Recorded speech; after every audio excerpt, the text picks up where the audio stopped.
નમસ્કાર. આજનો ખૂબ જ પવિત્ર દિવસ એટલે કે મકર સંક્રાંતિ એ આપણા ભારત દેશ માટે આજનો દિવસ એ ખૂબ મહત્ત્વનો દિવસ છે. એને ક્રાંતિકારી દિવસ પણ ગણવામાં આવે છે. આજે જે જગ્યા ઉપર છે પવિત્ર ધરતી ઉપર ડાંગની અને ખાસ કરીને સબરી માતાના પટાંગણામાં આ એક સબરી માતાનું ધામ તરીકે પૂરા દેશની અંદર આજે એની ઓળખ છે. એક આદિવાસી પટ્ટાની અંદર આ એક સબરી ધામ એવો ઐતિહાસિક બનવા જઈ રહ્યું છે કે જે આજનો જે અવસર છે એ અવસરે આ મકર સંક્રાંતિના દિવસે ભગવાન શ્રી રામચંદ્રજીનું લક્ષ્મણજી સાથે આગમન થયું હતું અને એક ભીલ સમાજમાંથી આવતા અમારા સબરી માતા, અમે પોતે પણ આદિવાસી સમાજમાં આવીએ છીએ.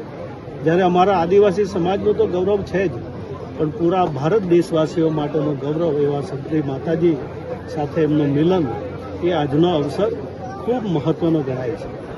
દર વર્ષે આગમન મહોત્સવની ઉજવણી થાય છે.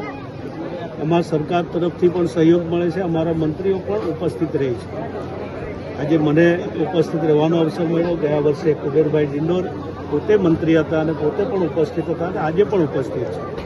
મારી સાથે મારા સાથી મંત્રી જયરામભાઈ ગામિત, વિજયભાઈ દંડકશ્રી અને ડિંડોરભાઈ, અનેક સંતો મહંતો પણ અહીંયા ઉપસ્થિત રહ્યા.